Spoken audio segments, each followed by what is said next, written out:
Ladies, welcome to episode 5 of Femme de la Creme, where we get deep and real exploring the journeys of inspiring women at the top of their fields. Today we are featuring none other than Malaysia's Queen of Soul. She is an award-winning vocal powerhouse and celebrity vocal coach and mentor, a music theatre star, and the winner of Mentor Otai 2018. It is my pleasure to introduce you to my dear friend, ELVIRA ARUL.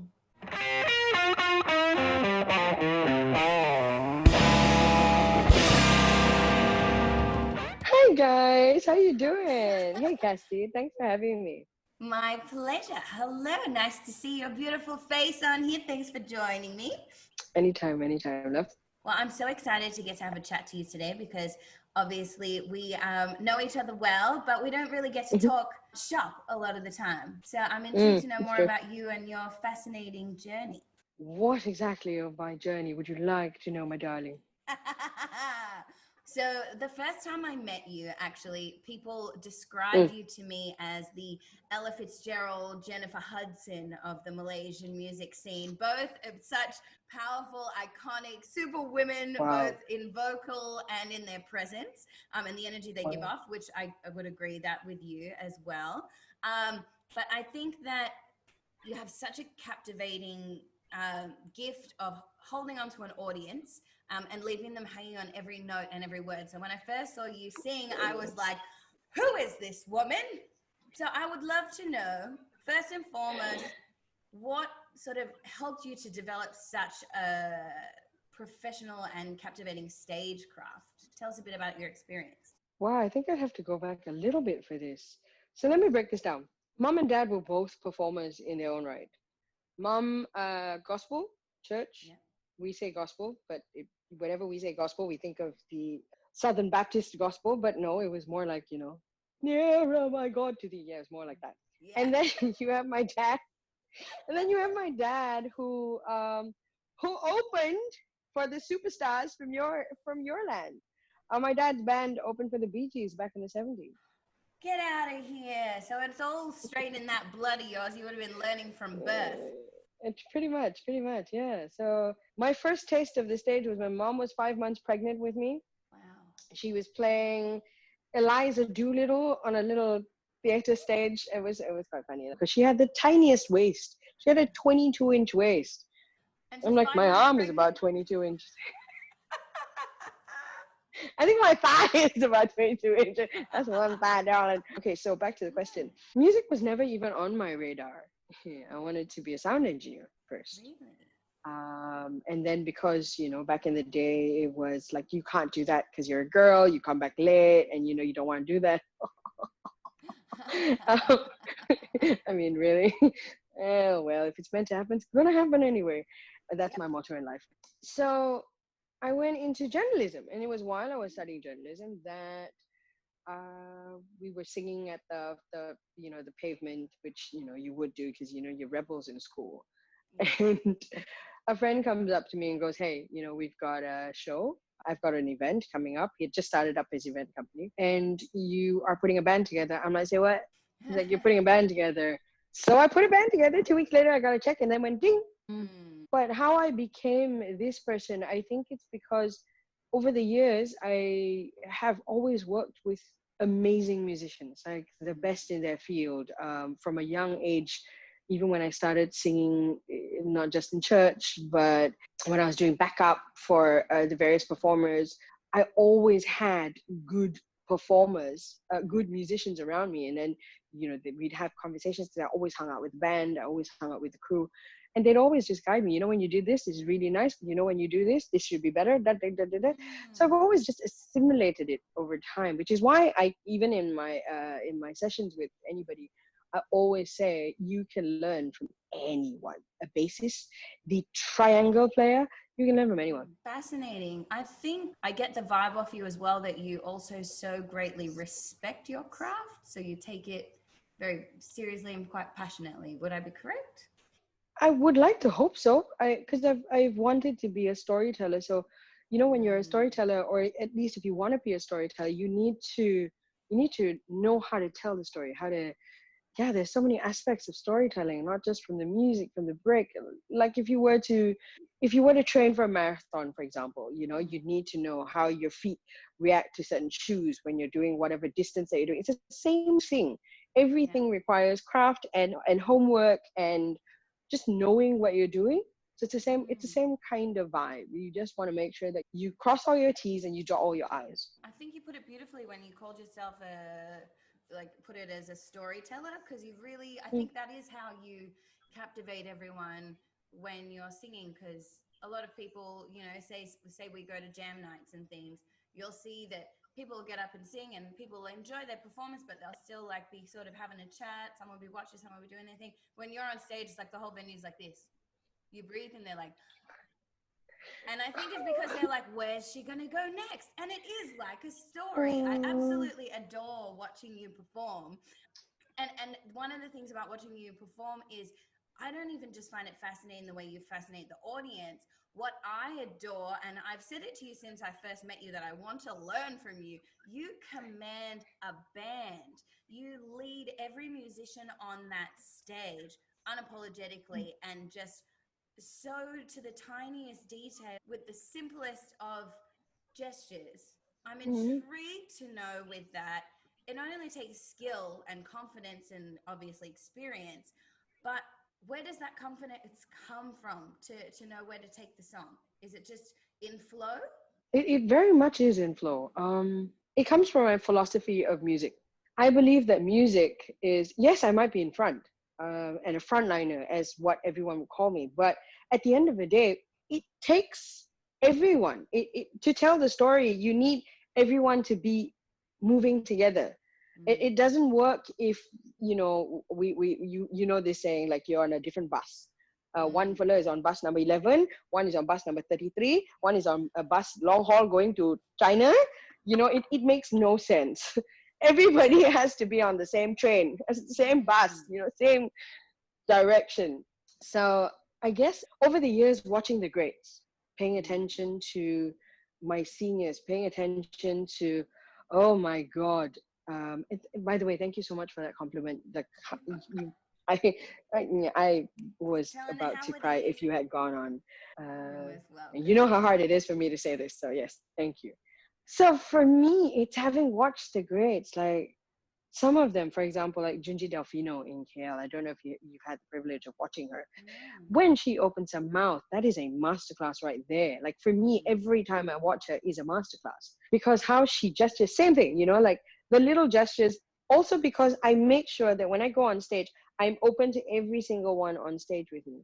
mm, Whether we have worked together before or not, it's a matter of, look, we're all on the same train. So let's hop on wherever you're at. If you're coming in a little bit slower onto my where for lack of a better word, my steamroller, and you're coming in on a bullet, and you're coming in on an electric. Let's all get the pace. Once mm, everyone is on the same page and they're on the same pace, it's easy to just go, hang on, try this, hang on, do this, because you're listening. The moment you go up on stage, for example, at the jam session, and the jam that we go for, this particular individual who leads the jam, who also knows me really well, will go like, I'm gonna put you with the new ones. mm, You never worked with these people before. I'm like, really? Really? This is what you're making me do? Okay. And she'll put me there, she'll throw me into the deep end. And it's just a matter of listening. I guess I have done my homework. Every musician would, and even you, when someone asks you, how do you get to where you are? How do you get from this Australian beauty to coming into a country that isn't her own, adopting it and grappling and grasping and learning as she goes along with not just the culture, but the mannerisms and the idiosyncrasies that we take on as performers in my country, in Malaysia, in the country that you call your second home. It's interesting because you pick up all these little bits and pieces, and you go like, hang on, this is what you do. You listen, and that's what you have to do on stage, and that's what I've been grateful to have been guided from a very young age to listen to what people are saying and what people are not saying in the silences. I love listening to you talk about it. I could listen Mm. all day. I feel like I'm getting like a private little masterclass myself here, so I'm very excited. But I got to keep Oh, myself on topic. Definitely, I believe that you've been in the industry for, obviously your whole life almost. You're born into the okay. industry, but you have definitely paid your dues and become, I think, one of the greats. You know what I mean? You've got an incredible reputation, but part of our industry as a female is being heavily outnumbered by the guys. So, we've always got like usually 4-1. Mm, I'm mm. intrigued because you are very highly respected. Is there ever sort of that whole I'm outnumbered by men sort of dynamic, or is it always pretty collaborative? Or can it sort of bump heads for you sometimes? It depends though. Okay, so two separate things here. Firstly, if I'm working with musicians or if I'm in a situation that I have grown up in, for example, with musicians or crew, then I'm okay because the boys kind of, I guess, because I started off in the industry, not just singing background, but I was also doing events. So I was part of the crew. I'd be carrying, exactly, I'd be carrying the speakers, I'd be climbing the scaffolding, I'd be Yes. fixing the cables, so I've done everything from scratch. So for me, I guess if you want to say, the tomboy side of me that comes out, it's the boy here and the girl here. Let's go with that, Victor Victoria. All right. Yes. And so for me, it's not difficult with this in this regard, only when it comes to the crew and the musicians. Mm. Not hard at all because I've been around them for the most part, those who've known me or know of me, or we have a lot of mutual friends. Then Mm. it's easy to just, there's no judgment, there's no the guys, the new guys will trade up, we'll see how the ones who are familiar with me either treat me or are talking to me, and then they'll just kind of flow into it. And because being even though we are a secular constitution, we have a predominantly Islamic stance on everything, and so it's a predominantly Islamic country, but we have a secular constitution. Mm. But we still respect the religion and the propriety that is required conduct between male and female. Yes. So for me, in that regard, I try and keep to it with the new people and all that. But on the other side, you have performers who've never worked with me, who don't know who I am. And again, that's fine, because I'm always surprised when somebody knows my name or even knows where I come from or anything like that. Those who I haven't met before and have had no interaction with, those are different. That one I get a lot of things from. I get the stigma. I get because again, I'm a girl in an industry that has women in a specific, do I want to say, dare I say box, Yeah. a specific sphere. Yes. This is what you need to be in. And Yes. if you come out, if you stick out from that sphere in any way and look even remotely like the coronavirus, we will treat you like it. You know what I mean? It's like, if you are prickly, we are going to torture you. So it's quite interesting to see how I'm dealt with someone who's new, who's never met me before. Because then you get like, is she a girl? Is she a boy? What is this thing? We're not sure. So Really? you get, yeah, especially if I'm out of makeup Right. and I'm in, my singlets, which I'm in all the time. So when I'm out of makeup, exactly, when I'm in my relax, when I'm me, and I'm just, in my singlets and my jeans, which is my staple, that is like my uniform. It's very interesting because you get both sides of it. You get those Mm. who really just don't give an absolute crap about what you look at, and it's how you are treating me. And then you get the ones like, that look. Because we as women, we're used to this. What more as women in the entertainment industry? Yeah. Did I answer your question? Absolutely. I Okay. think you made a really amazing point, even to start off with, that is a nugget Mm, that anyone who is a female singer should take note, or even a front person of a band, mm, is the fastest way for you to earn respect with band mm, members is to actually help with the physical labor. I know that when I started mm, gigging, mm, mm, I found that people would be like, oh, this one carries mic stands. Oh, this one rolls cables. Uh, mm, uh, and that's just our mm, helpful nature, and it's such a bonding mm, exercise. But a lot of singers go, all right, I'm just here to pick up my microphone, sing, leave. Oh, they can handle their own thing. So that's mm, definitely tip number one, which was a fabulous mm, answer. And two is definitely, I find that Malaysia as a country in general, amongst bandmates, the respect is a lot more there. I would say in Australia, there's a hell of a lot more discrimination, I guess, sexism, should I say. Because there's more of, when I started working in bands in Australia, it was this instant, horrendous environment to be in because not all at all, but when I started, 13, 14 years ago, you start in clubs where the expectation is, oh, well, you have to be here as eye candy, but really the men are the musicians. So I guess we come across quite a bit of sexism in our field, but in different varied ways. Fortunately, Malaysia is actually quite good. But we talk a lot on this podcast about female empowerment and female energy and how we can all support each other. I'm pretty sure, correct me if I'm wrong, that you have had opportunities to perform in all female ensembles. Am I right?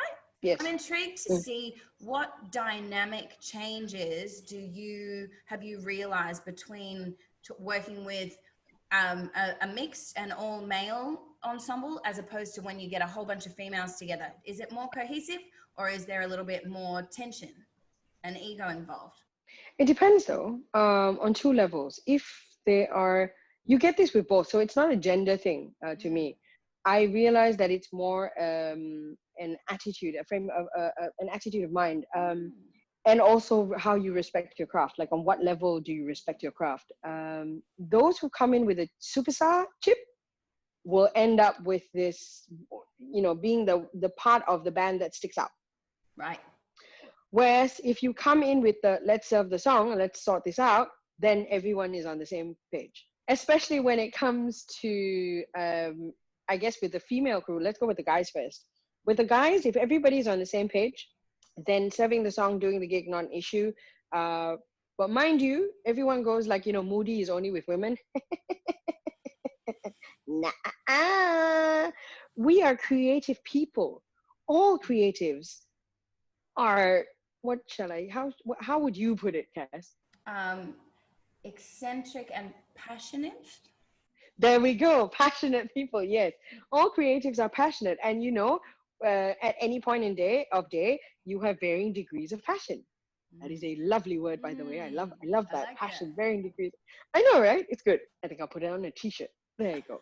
And then with the women, however, you have it slightly different because we're all on the same page. So if you want to say that, it's a mood thing, or it's a time of the month thing, or whatever the case is, mind you, it's a time of the month for boys too, okay?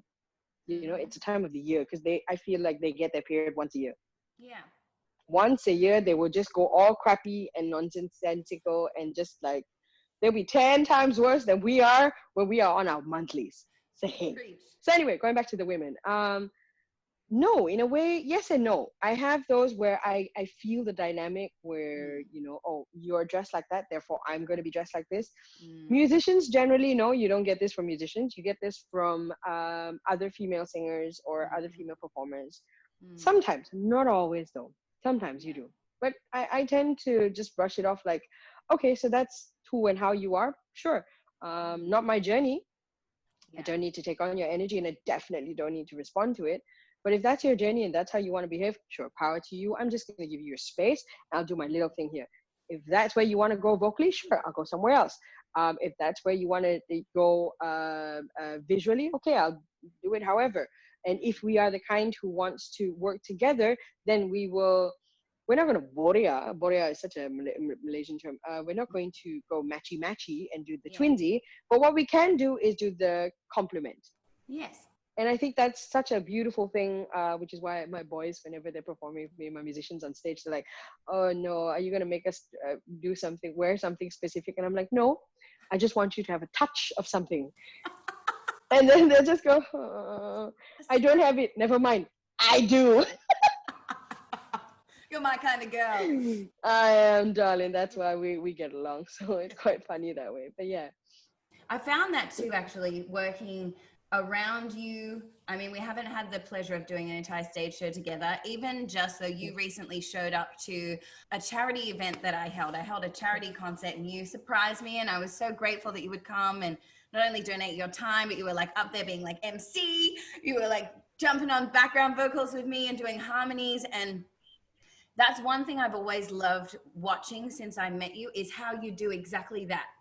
Someone goes and does their thing, and you can step back and you can match them and meet them on their level for the higher purpose of the song. And I think that's a beautiful thing that we need to celebrate as females in the industry, because 90% of the time we're dealing with competition and outshining each other. And I was always really intimidated to ever sing with you. I remember a couple of times I was put near you on a jam and I was like, oh my God, no.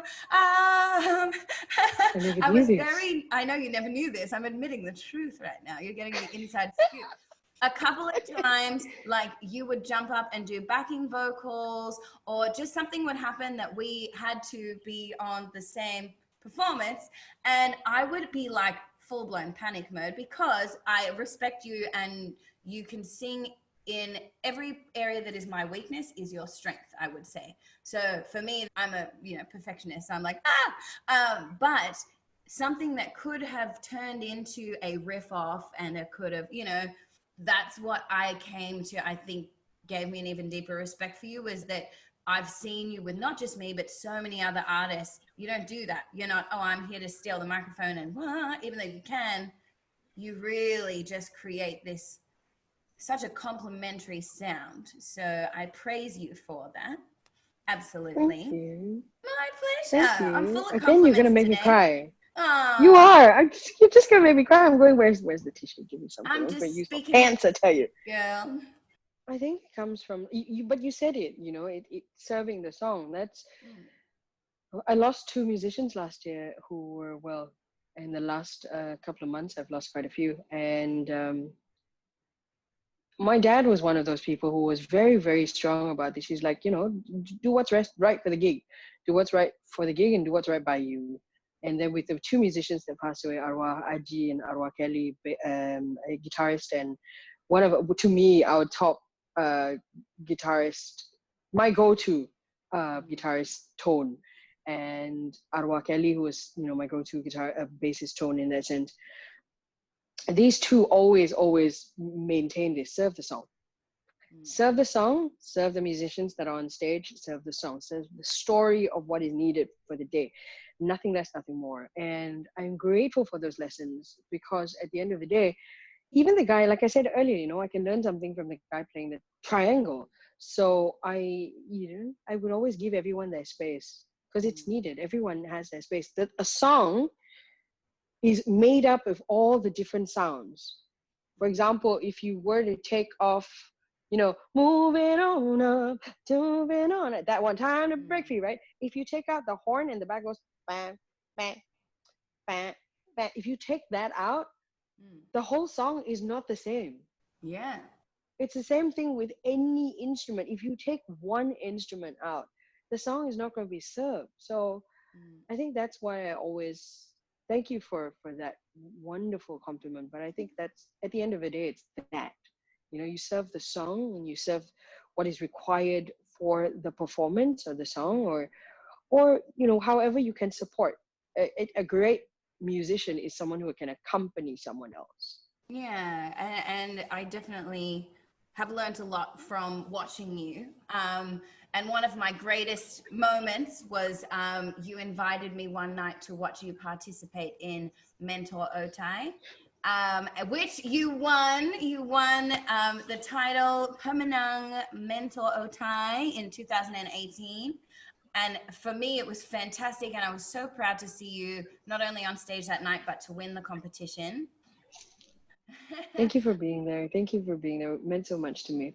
It was my absolute pleasure. It's an honor to see you up in the zone, in the element, getting the recognition you deserve. And what I want to know is, what do you think is the greatest lesson that you learned out of that experience, or the biggest lessons? Wow.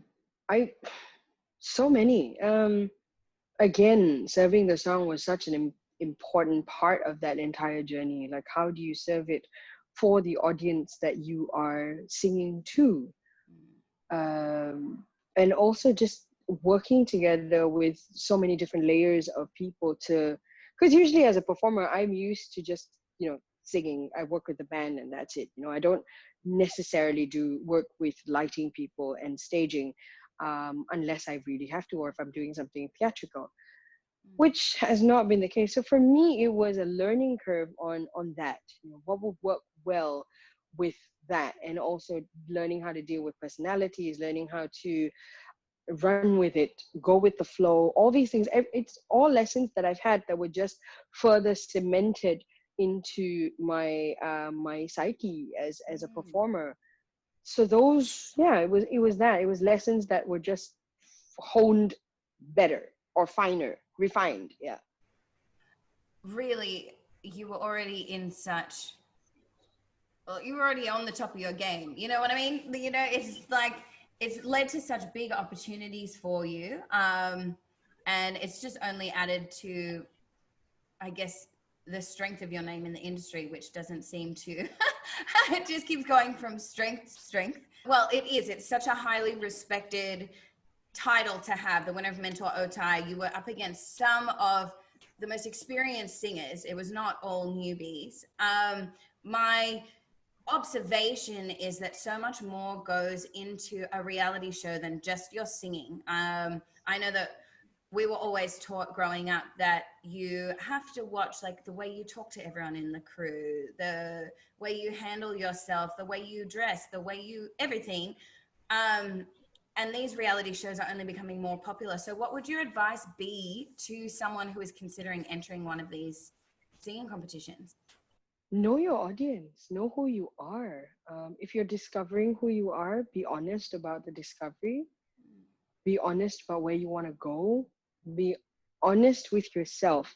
I think above all else, if someone's asking you to do something that you're not very comfortable with, explore why you are not being comfortable. Don't sweep it under the carpet. You really need to understand it, because if you don't explore it, it is going to blow up in your face very, very shortly. Because in a singing competition, it really is a pressure cooker. You're doing so much in a very, very, very short span of time, and you really need to know yourself. So I'm very grateful. Someone asked me, well, it's a regular question. You've been doing this for so long. Why now? Why in 2018? Like 20 years after you started, did you finally enter a competition? And I was like, because I felt it was time. I knew who I was. So if you're going to go down this road, go for it. I mean, embrace it. Learn from everyone, explore everything, ask the questions if you don't understand. It's never wrong to ask a question, and anybody who makes you feel like it's wrong, maybe ask someone else a question. But it's never wrong to ask the question, because that is how we learn. If we didn't ask the questions, we wouldn't be where we are today. Yes, absolutely. That's the best advice you could give, because there are a lot of agendas at play, and you really need to know who you are to go into one of these competitions. And it's funny, I think it was Rick Springfield is famous for this quote that mentions about these reality competitions, that a lot of the people that you see winning these competitions or going in these competitions, getting a lot of fame really quickly and then never being heard of again, is because they don't go through the journey that it requires to actually get the experience you need to win and then stay successful. And I think that And then that's why, sustain. yeah, you've been through all that you needed to, that was preparing you for that moment, and that is what has sustained your career afterwards. But you said about knowing your audience. What was the audience's, I guess, reaction to you? Because going into something like Mentor Otai, which is a completely different audience to your general shows, how was the reaction to you from the audience? Oh Lord, I had everything. Oh, I was not prepared for that. I didn't get the brunt of it. I was grateful that I had a filter, because I had the people around me who would be going through the comments on my behalf. And then they go, okay, this is what's going on. This is what's being said.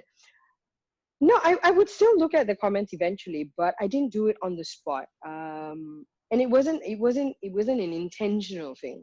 It just kind of happened because I was dealing with a couple of things simultaneously. So I was on the creative side, and then seeing the comments and stuff like that, when I did get around to reading it, it was interesting because I had everything from who does this fat girl think she is, to what is wrong with her with the short hair, to you're fat, why are you wearing a dress so clingy, to what was it? Oh, you're brown, don't wear brown. something like that. There was one dress, I think it was the very first dress that I wore, was a beautiful wraparound that my stylist chose for me because we were getting to know each other, because it was the first time we were working together. Mm. So she figured me out in 5 seconds flat, and she gave me this beautiful wraparound dress that I fell in love with. It's velvet, it sat so beautifully, and that first song was Menghitung Hari, Kristayanti. And I completely loved it. You know, it's a slow ballad. You want something that shimmers and shines without being too much. And that really hit the mark for me. But then later I read the comments and I really, left, right, and center. Yeah, it was a lot of body, what is the word? Body shaming. Body shaming, that's it. There was a lot of that. But I'm grateful for having been brought up to be a little bit more comfortable in my skin. I'm quite comfortable in my skin. So for me, reading it, obviously you get hurt. Obviously, you're gonna feel the pinch. You're gonna, depending on where you are, your frame of mind at the time. Mm-hmm. But I was like, it's okay. You can say whatever you want to say, but at the end of the day, you're not paying my bills. Number one. Number two, you have nothing to do with me. Number three, you calling me round and fat says more about you than it does about me, because I know I'm fat. I know I have a lot of cushion for the pushing, but I do. It's all good. But at the end of the day, it's people come to me for hugs, and I'm Yes, good with that. you do give great Exactly. hugs. And I am so No. sorry. It makes me really emotional to hear that, because I didn't know that they were that severe. However, I'm sad to say that I wasn't shocked, purely because I get the same thing on a regular basis. And I do find that, no offense, but in Asian culture, there's a lot less of a filter in that sense. In Australia, where I'm from, if you said to someone any of that, they would punch you in the face, and so would the person next to them, and just be like, whoa, who do you think you are? But in Asia, it's to be expected. And so I can't complain that I get those comments, because I'm there. But it really does speak in volumes about the person saying it, not you. And I've always admired, because you give off such an air of confidence, and you don't let what people say to you get to you. What sort of advice would you give to people like me who are more on the sensitive side? I would say, firstly, bear in mind that, remember, and keep telling yourself this, right? What people say to you, you have a choice. You can either listen and read it for what it is. And if it's something that you have to be honest about it. If it's something that is bugging you, then be honest about it. If it's body shaming, we'll get to that. But if it's something that they are criticizing, for example, with the Asian culture, we're very, very strong. So let's go back to this. The Asian culture thing, right? Before I forget, it usually comes from a good place. It's just, it just comes out really badly. Our culture is such that we go, we have this thing in Malay where you go, makin sihat ah, which is you look healthy, but that's not what they mean. What they mean is you've got more flesh on you. Which again is one of two things. One is, are you comfortable? Are you okay? And the other side of it is, you've gained weight. So it could be positive or negative. Sometimes you have to listen to the tone. Asian culture is very tone based. The first thing is, if you like, hey, makin sihat, if you hear that makin sihat, it's like, are you okay? That is a concern tone. That is a, look, you're gaining weight. Is it a health thing? Is it an emotional thing? What's going on in your life? That's the question. The other one is makin sihat. That one is definitely the that one is the, hey, you gained some weight, I see. That is exactly, it's that. So going back to this, how you deal with it is it something that is your trigger? Is it a button for you? So you have to acknowledge that. And if it is a button, how do you remove the sting of the button? And if it's something that you can't find the core for or of, then talk to someone, a friend of yours, someone who will not be a yes man. you don't need yes men in your life for this kind of situation. You need someone who's going to tell it to you bluntly. So that friend of yours that is a bit too blunt for your liking, yeah, that's the person that you go and talk to about the shit, because they will help you. Maybe it might be a little bit rough, but they will help you get to the core of it. Or you could do the because game.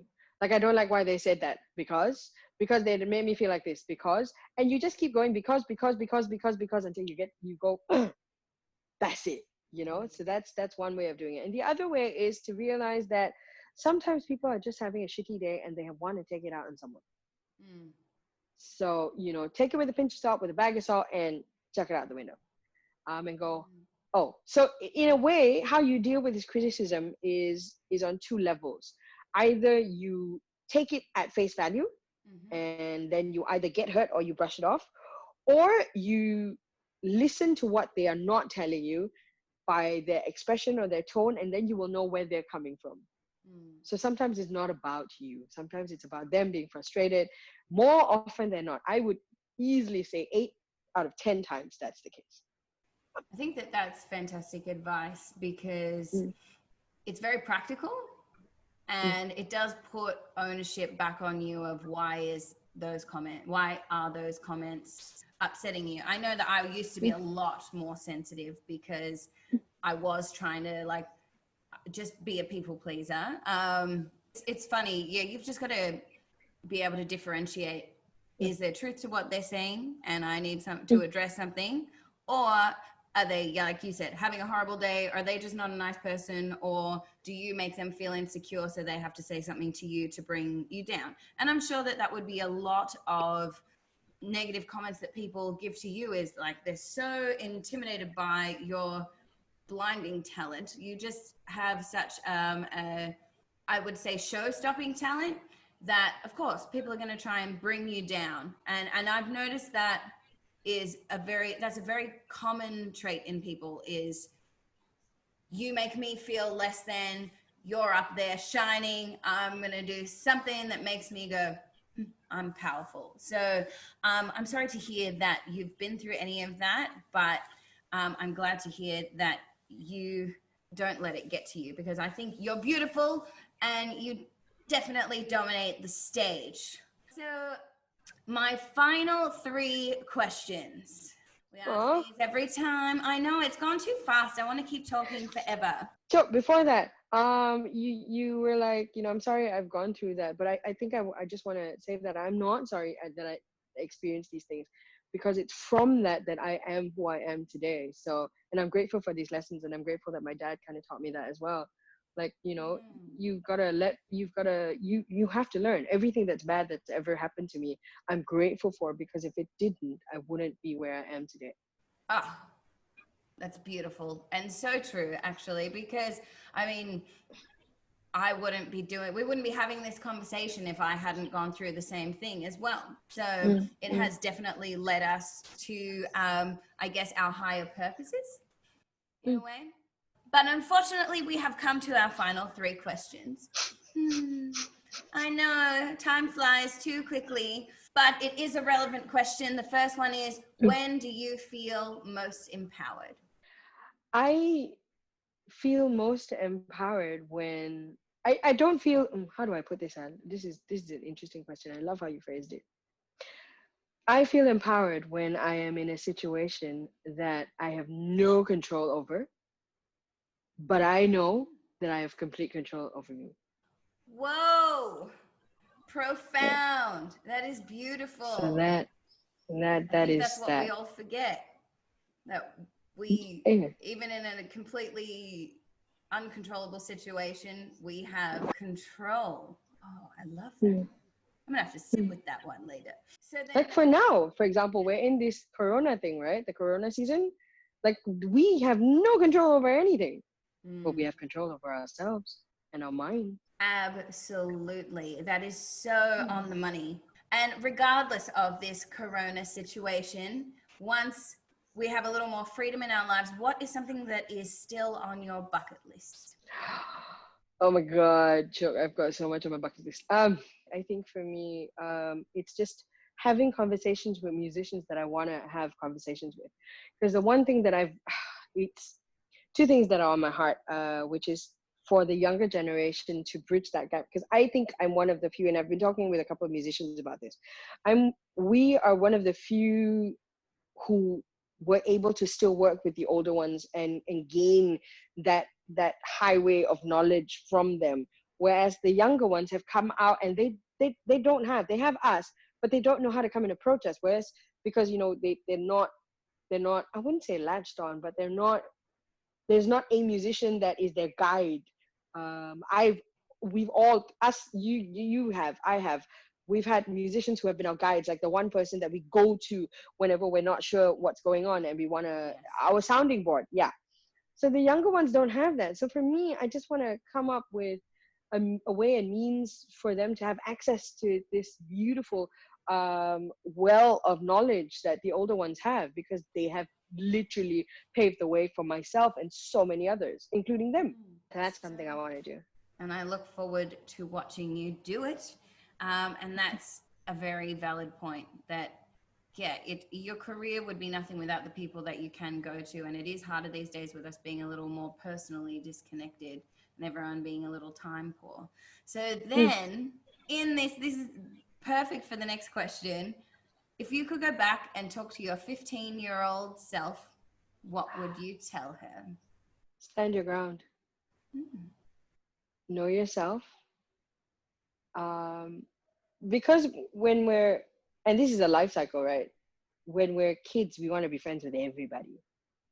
And then when we're in our teens, the moment somebody doesn't like us, we get all up in a tiff. And in our 20s, same thing, just on a different level, because now you want to be in, you want to fit into whichever mold that you want to fit into. And in our 30s, we start culling that list downwards. And when you get into your 40s, you really come into your own. So I would tell my 15-year-old self to acknowledge yourself, to know yourself. Above all else, know yourself and be honest about it. Like, get there faster. Yeah, get there faster. Speed up that train a little. Yes. What was Chandler's line? Yeah, get there faster. That's it. That was a Chandler line. Oh yeah, get there faster. Get there faster. There you go. Whereas mine is just keep swimming, just keep swimming. I sure do. Yeah, and at the end of the day, whatever your mantra is, like mine is stand your ground. It is what it is, and just you have control. Whereas yours is just keep swimming, and that's okay too, because you know it and you own it. And that's it. Own it. Own. You just have to own it. Yes, you do. And it's an honor to see you own who you are and what you do. And it inspires me every day. So thank you so much for your time and for sharing some of your knowledge. And I feel very empowered and inspired after talking to you. So hopefully some people, if they need an incredible singer at their show, that they can reach out to you, or if they need an incredible mentor and vocal coach, I can't recommend anyone better. Oh, thank you, love. Thanks for having me. And thanks for, asking such amazing questions. And my God, the compliments. Well, I got to be nice to you once in a while. That is truth there, but I love you. Every word. I love you too, my dear friend. And I look forward to see what comes for you in the future. I look forward to see what comes from you moving forward. And maybe something can come from the both of us. Collaboration. You never know. Collaborate and listen. It's happening. It's happening. All right, bye, girl. I'm going to start making plans. I'm going to make plans. Thank you so much for sticking around until the end of today's episode. I hope you're walking away feeling as inspired as I am. We got such great insight today. And I hope you'll join me here again next week on Femme de la Creme. Make sure you don't miss an episode by subscribing to this channel. And of course, follow me on social media at Cassidy la Creme for updates. What are you still doing here? Now go, spread some love to the women around you. And most importantly, don't forget to show a little love to yourself. I'm Cassidy la Creme. I'll see you next time.